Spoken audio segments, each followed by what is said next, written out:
नमस्कार। आज हम बात करेंगे महारानी तपस्विनी की। महारानी तपस्विनी का वास्तविक नाम सुनंदा था और सुनंदा रानी लक्ष्मीबाई की भांजी लगती थी। दक्षिण भारत के अर्काट राजघराने से उसने जन्म लिया। उनके पिता रायबरेली के किलेदार थे।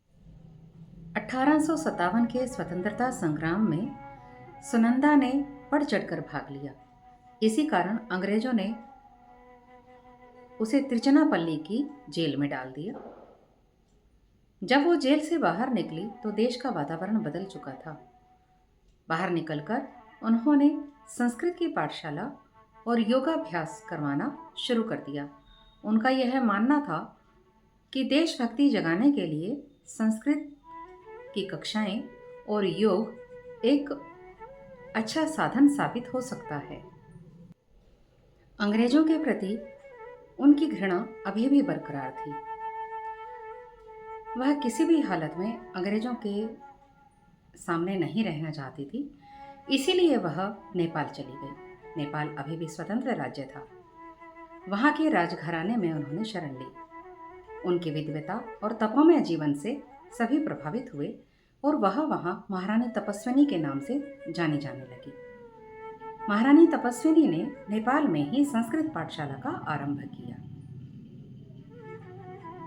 स्वतंत्रता के प्रति मोह अभी गया नहीं था और यह ज्योति वो जन जन में जगाना चाहती थी और वो निरंतर इस कार्य में लगी रही। उनकी ये इच्छा थी कि लोग महाकाली का पूजन करें और उनकी संगठित शक्ति से महाकाली प्रसन्न होकर अंग्रेजों के राज्य का सफाया कर दे। उन्होंने अपनी संस्कृत पाठशाला का नाम भी महाकाली संस्कृत पाठशाला रखा। बंगाल में स्त्री शिक्षा का आरंभ इन्हीं के द्वारा आरंभ हुआ। वहाँ के उच्च घरानों में उनका बहुत सम्मान होने लगा। उनका संबंध वहाँ सबसे स्थापित हुआ और सभी उनको आदर से माताजी कहकर पुकारने लगे। सन 1901 में नेपाल में कांग्रेस का अधिवेशन हुआ। इस अधिवेशन में लोकमान्य तिलक भी पहुँचे और वहाँ उन्होंने महारानी तपस्विनी से भी मुलाकात की। वो संस्कृत पाठशाला देखने भी गए। महारानी तपस्विनी ने उन्हें सुझाव दिया कि नेपाल एक स्वतंत्र राज्य है और अपने देश की स्वतंत्रता के लिए नेपाल से संबंध स्थापित करना उचित रहेगा।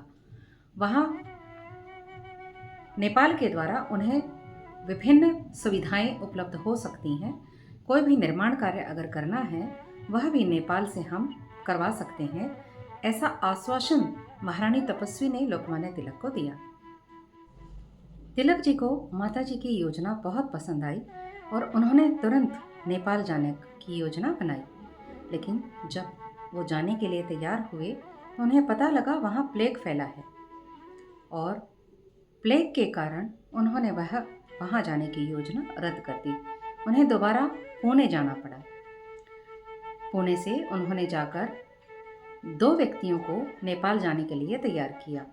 ऐसी योजना की गई कि वे दोनों प्रधानमंत्री नेपाल के प्रधानमंत्री के साथ मिलकर वहाँ पर एक गोला बारूद की बंदूकों की फैक्ट्री, एक कारखाना लगाने का प्रयास करें और इसमें महारानी तपस्विनी उन्हें पूर्ण सहयोग करेंगी।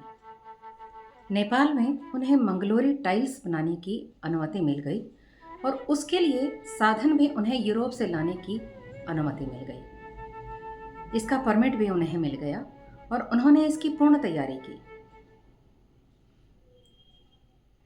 इस दौरान अंग्रेजों को ये पता लग गया कि नेपाल में क्या चल रहा है और उन्होंने वहाँ के प्रधानमंत्री से यह कहा कि तुरंत से इन गतिविधियों को रोक दिया जाए।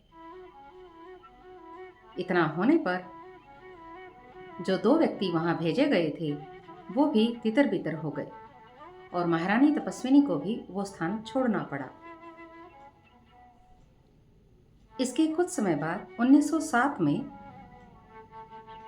महारानी तपस्विनी भी परलोक सिधार गई और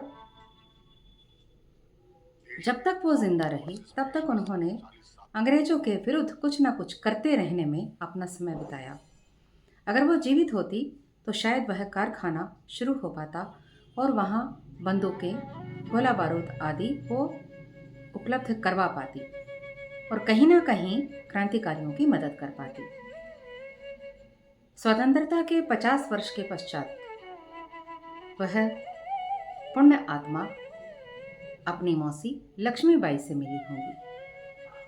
ऐसी कर्मवीर, निरंतर साधना में लिप्त महारानी तपस्विनी यानी सुनंदा को हमारा सादर नमन। नमस्कार।